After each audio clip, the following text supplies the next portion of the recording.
Good afternoon and welcome to Matters Financial and Geopolitical. I trust the week has gone well. Let me start with macro thoughts. Quite a strong move in the Chinese currency. The offshore yuan surging nearly 300 pips to break through 708. We're last just at 708 in point of fact. This chart is from dlocal_ia. And I wrote about the renminbi one on the 13th of August, and in an article called The Feedback Loop Phenomenon, where I actually said the most important currency to watch right now is this currency, because essentially it's become a proxy for risk on, risk off, and all kinds of other things. So keep an eye on it. The S&P 500 index is back above 3,000. That was on some emollient trade war comments. We saw that drove the S&P above 3,000. EN London, Euro dollar mayhem. While you were thinking of Bojo in China, the implied dollar LIBOR rate for December 2020 has surged 30 basis points in less than a week. Trump came out and called the Fed boneheads, which is about par for the course. But I wrote severally, not least in July, that I would be limit short the euro-dollar market, and specifically in that sort of area where Ian London was talking about. I think, this is voodoo economics. I think Trump really is out of control. And if they're going to take US rates down to zero, negative rates, they might as well kiss goodbye to the position of the dollar, the centrality of it, the petrodollar, the geopolitical importance of it. And the fact that Trump does not understand that is quite alarming, frankly. Bitcoin, well, notwithstanding the recent movements, we've really been in a range, and right now we're at, just 10,100 and change.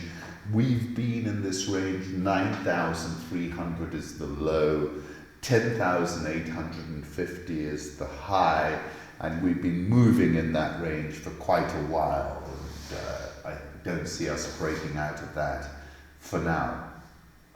Home thoughts. This is Kenyatta Avenue, Nairobi in the 1930s. It was then known as Delamere Avenue. That's from K Researcher.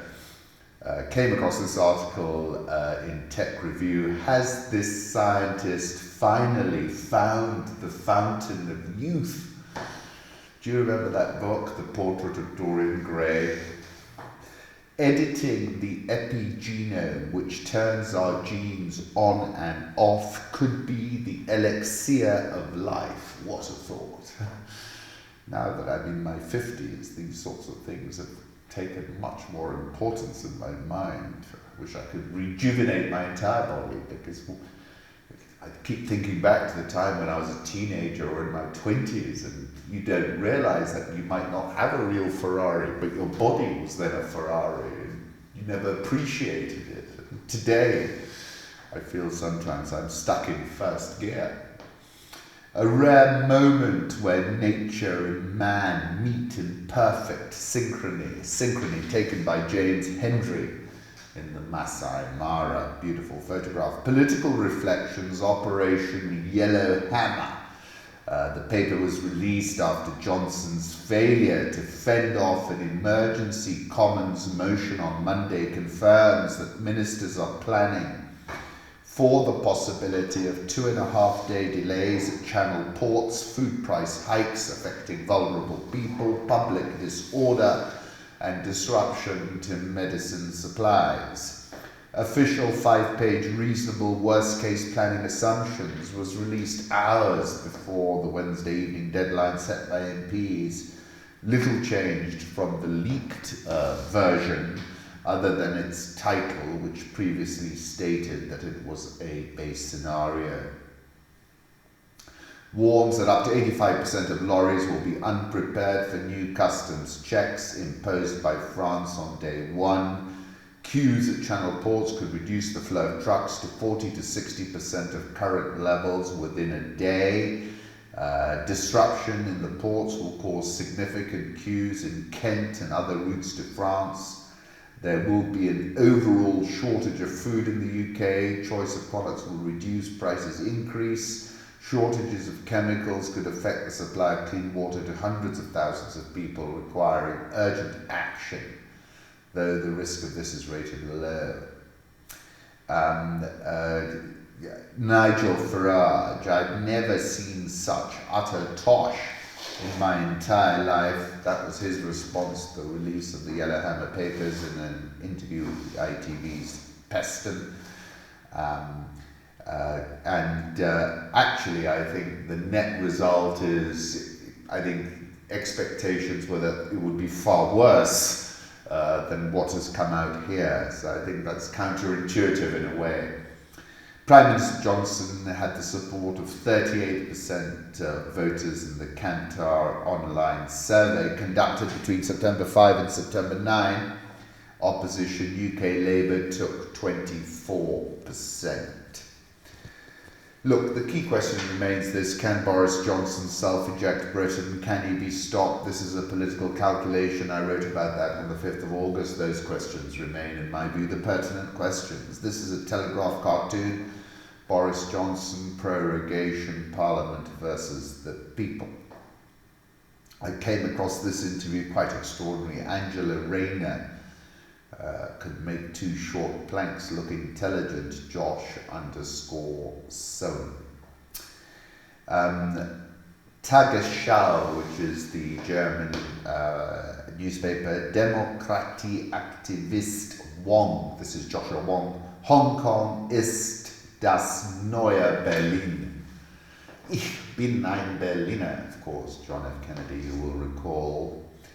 As I've said on the 19th of August, I don't think it's possible to Xinjiang, Hong Kong.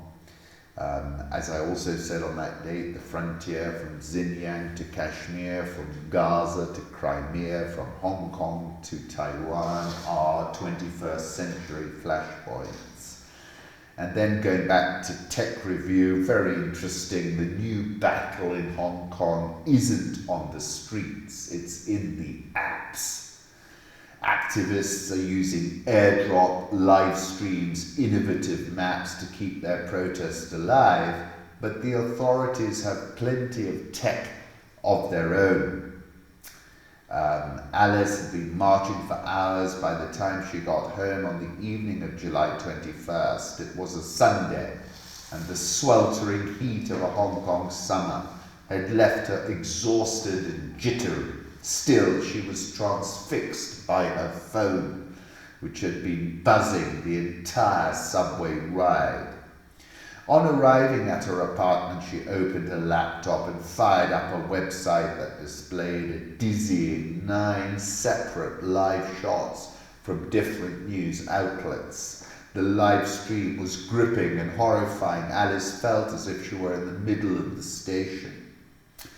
The raw videos, and the article is much longer, it's well worth reading. The raw videos tap into local media habits. Many people leave live streams playing in the background while they cook dinner or hang out with friends, and help create a sense of solidarity and belonging, even among those who are not on the streets themselves. During one rally, an estimated 600,000 people downloaded maps put out by Orca's team, just one of 3 mapping services created during the protests. Alice could no longer call herself a passive participant. She was dressed in what has become the uniform among demonstrators, black from head to toe, her face obscured by a black surgical mask and a black baseball cap. This moment is our last chance to fight for Hong Kong, or the next generation won't even know what privacy is.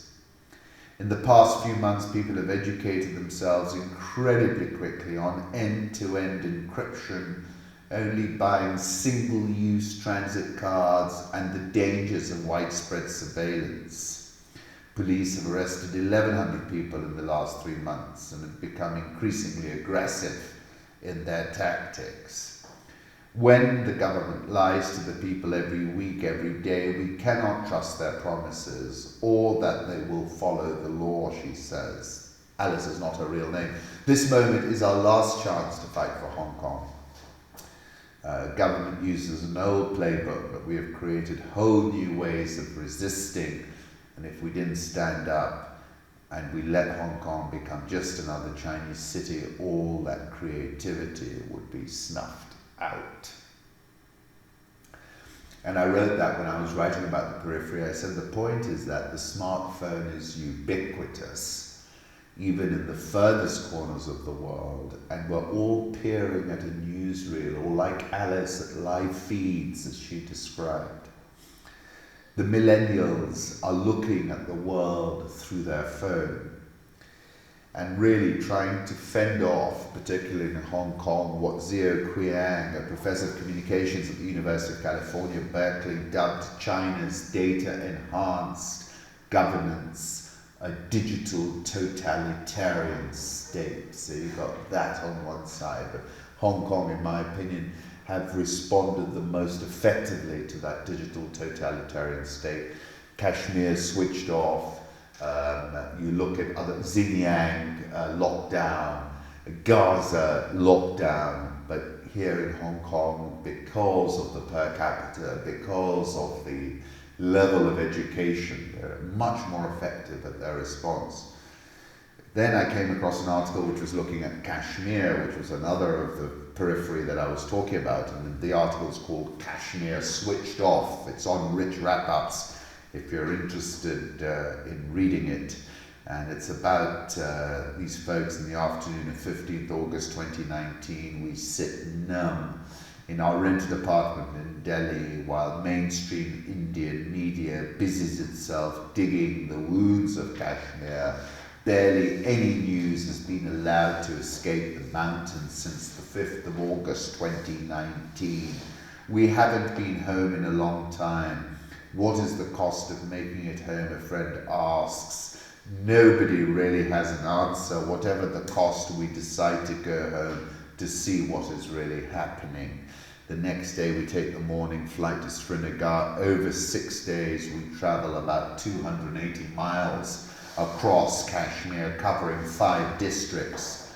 Our journey in parts made on foot, sometimes hitching a ride in ambulances, but mostly in private cars of friends, acquaintances, and complete strangers, is a personal one in search of truth and meaning. And it's super, very in-depth article. The restoration of Hindu pride is at the heart of the Hindu nationalist project in Kashmir. According to Hindutva ideology, taking control of Muslim lands, just as the Muslim invaders once did when they ruled over the Hindus as part of a broader civilizational quest. The abrogation of Article 370 of the Indian Constitution that gave Kashmir its special status was therefore one of the key nationalist issues, together with the construction of the Ram Mandir at the site of the Babri Masjid in Ayodhya, for which the BJP and its ideological head, the Rashtriya, Swayamsevak and RSS, have fought. In a historic speech delivered in 1952, founder of the Bharatiya Janata Party, which later became the BJP, Shyama Prasad Mukherjee declared, and I can't read it in the language he declared it in, but what it said was, one country can't have 2 constitutions, 2 prime ministers and 2 flags. One flag, one constitution and one prime minister has since been the driving slogan of the Sangh Parivar in relation to Kashmir. With the abrogation of Article 370, some commented that Mukherjee's dream had finally been realized.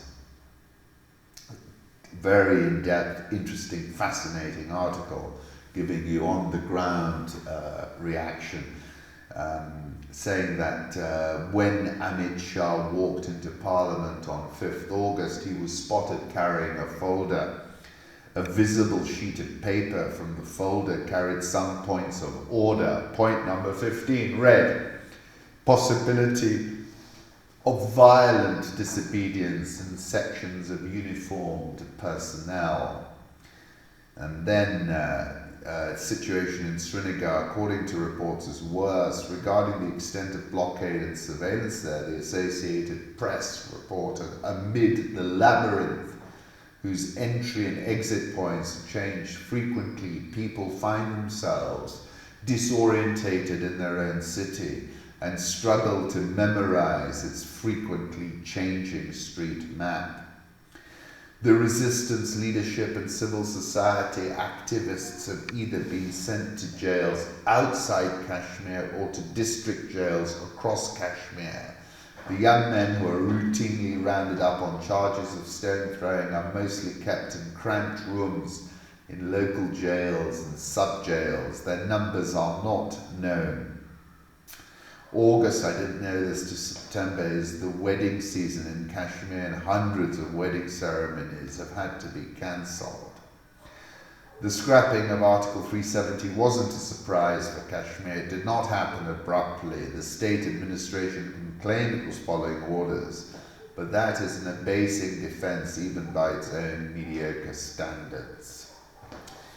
In their 2015 report titled Structures of Violence, the Indian state in Jammu and Kashmir listed an incident among 49 cases of mass violence perpetrated by the Indian Armed Forces between 1989 and 2006. We walked through an eerie graveyard-like silent city centre to reach Shri Maharaja Hari Singh Hospital.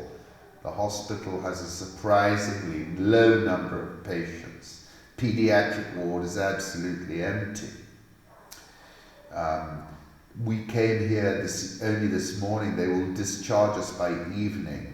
They're not keeping pelleted people here for too long. The government, keeping them here for a night or longer, attracts attention. The government does not want that. The abrogation of Article 35A means that non-locals can buy and own property in Jammu and Kashmir. This, many argue, is an attempt by the Indian state to change the demographic composition of the place by enabling an overwhelming influx of non-Muslims. This is what power does at the periphery, whether it's Xinjiang, whether Han Chinese are diluting the Xinjiang Muslims, whether it's in the occupied territories in Palestine, where Israeli settlers are doing the same. This is a strategy that power uses and deploys.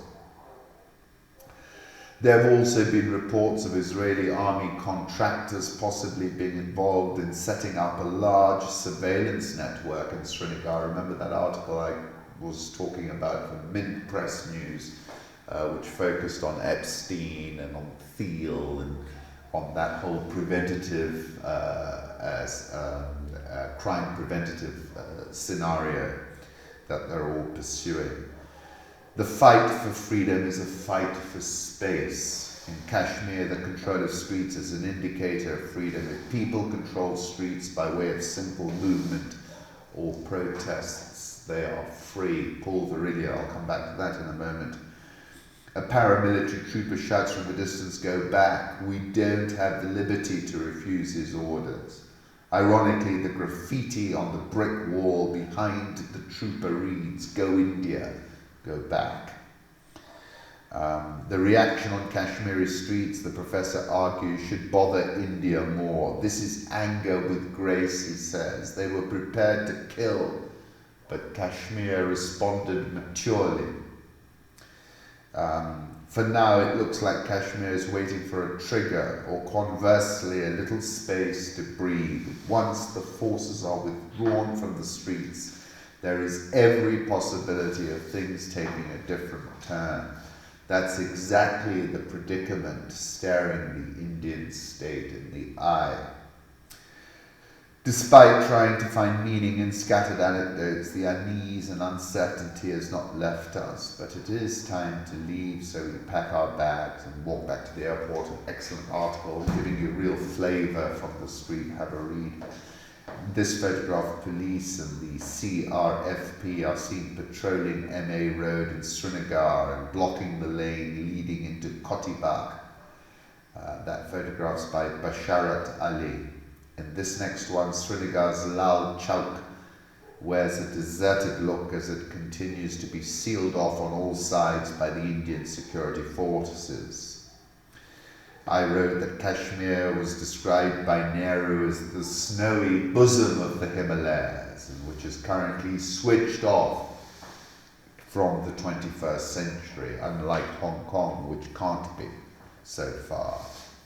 I don't know whether this is fake news or not, but some people are speculating it is. The China-Pakistan 880-kilometre highway, built in a record 36 months only, now open to the public. Amritsar, Britain has never apologised for the 1919 massacre at Amritsar in India, but the head of the Church of England prostrated himself to say sorry in a personal capacity.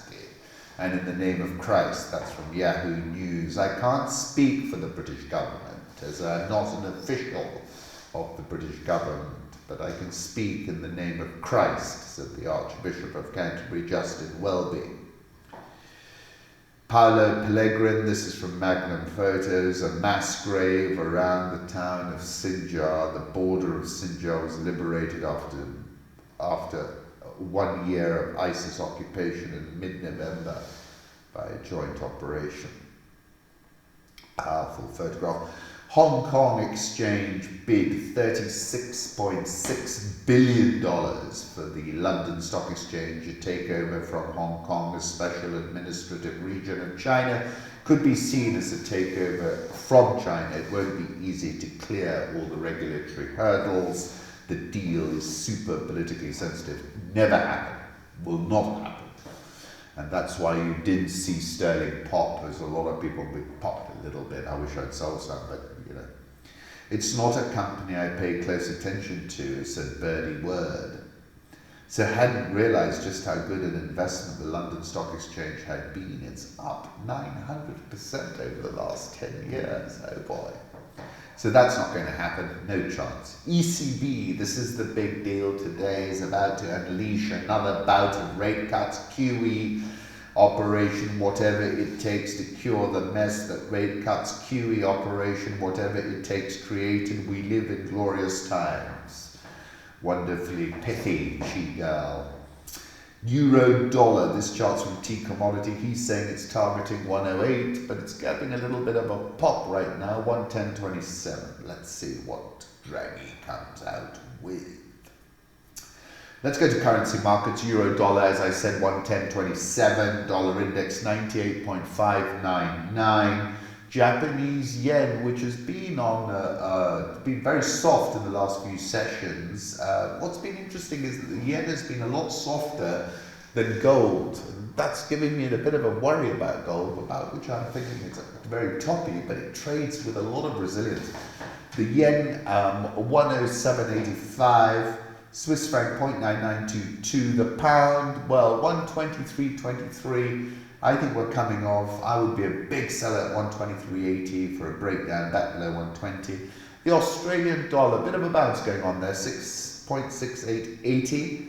India rupee 71.255. South Korean won back below 1200, 1184.96. So they've had a bit of a bounce. Rial 406.76. Egyptian pound 16.3998. South African rand 14.66. Real big rally off 15.50, one touch, then boom. Dollar index, I still am bullish about the dollar, you know, notwithstanding Trump's interventions, about which I'm quite unhappy, and I think everyone in the US should be as well.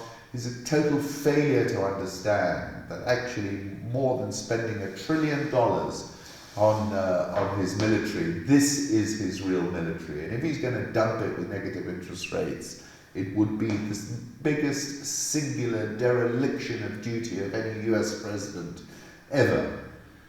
Dollar yen, this is from David Inglis, 107.85. Let's keep an eye on that. I learned from the Financial Times that a polka-dot dress boosted Zara's sales in a tough retail market. £39.99. Polka-dot dress was so popular this summer, it had its own Instagram account.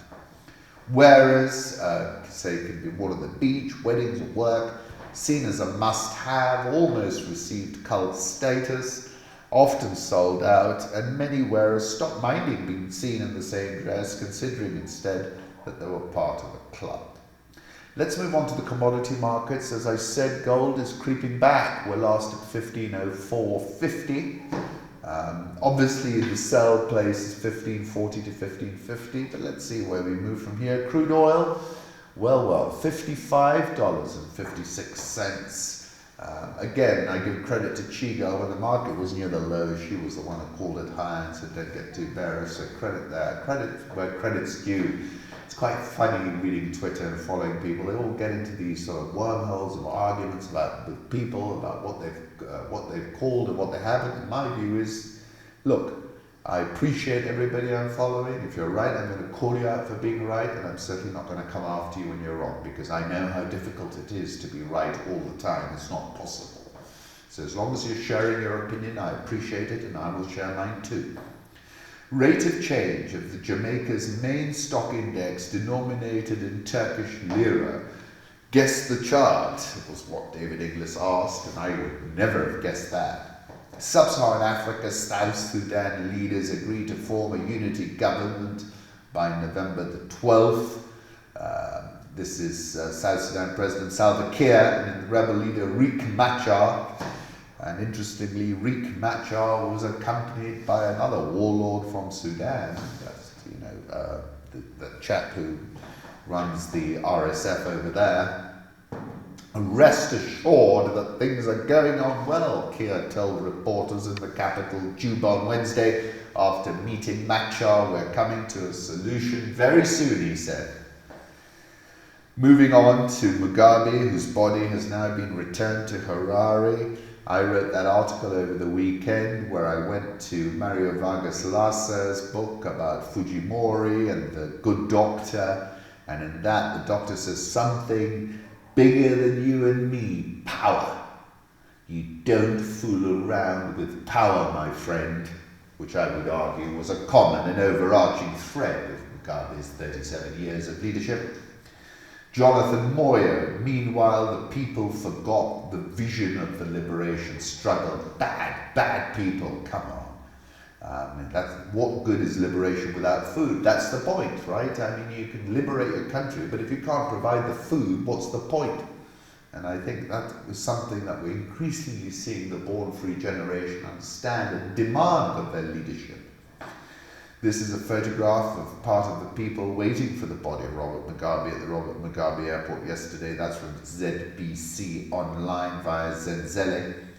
And my article, Robert Gabriel Mugabe, 1924 to 2019, is linked there as well. The Zimbabwean dollar has weakened another 17% this month, which will only have accelerated inflation. It's at 14.9 to the dollar. Official rate is 11.6. And that took me back to something I wrote in January, and part of the conundrum for the Zimbabwean authorities. Money is the most universal and most efficient system of mutual trust ever devised. Not just any system of mutual trust, money is the most universal and most efficient system of mutual trust ever devised, and therefore there is no trust in ZANU-PF. Therefore no currency that they can introduce will meet that threshold. And without meeting that threshold, they can't sort out the Achilles heel of their economy. I take you back to October 2018, when their voodoo economics, they spent $1.3 billion priming the economy, money they didn't have, which absolutely was the straw that broke the camel's back. South African Chamber of Commerce and Industry's monthly business confidence index, the BCI, fell to 89.1 in August from 92 in July, the lowest level since the inception of the index in April 1985, when the measure was at 88.1. Dollar Rand, this is a 6-month chart, look at that rebound, 14.65284. However, 14.65 is rather weak anyway. South Africa's unsecured lending boom has left 40% of borrowers in default, millions of people in a debt trap, according to the fund manager Differential Capital. About 7.8 million of the country's 60 million residents have taken out a combined 225 billion rand, $15 billion of loans without collateral, mostly for short-term needs such as furniture and urgent family care, said this report. This problem is a symptom of a disease that has spread across Africa. Egyptian pound, 16.4145. I wish I'd bet bigger on that Egyptian pound. I was so convinced about it. Kenya, the economy 2019-2020 revenue target has been revised lower by 100.6 billion shillings, nearly $1 billion, to 2.015 trillion. From 2.116 trillion, the shortfall cuts across all categories. Income tax, they've marked down. Pay as you go, they've marked down as well. Fall in pay as you go and VAT is evidence of layoffs and reduced consumption. The economy is not in a good place. Everywhere I look, I see weakness and softness, and I don't see any prescription from anybody as to how to deal with this situation. 80% of revenues generated from print for the Nation Media Group, which is their underlying problem, about which I've written before. The trend, I said, speaks to a perfect storm of the switch to digital, which is a macro gale force wind that's been playing across the entire globe. In Africa, we have not seen the switch to paid digital subscription, unlike the New York Times, Washington Post, and the FT. So there's been a big macro gale force wind, and print has been in the firing line, and the Daily Nation was always the cash cow, which it is no longer, I'm afraid. It could cost Equity Bank $170 million to acquire the Banque Commerciale du Congo. This is according to Standard Investment Bank. It's a bargain at that price, frankly. Equity Bank trading on a P/E ratio of 7.476. It's an extremely smart purchase, in my opinion. Kenya shillings at 103.75, relatively stable given the circumstances. Remittances, crude oil, key to that Kenya shilling rate. Thank you for stopping by. I'm always grateful.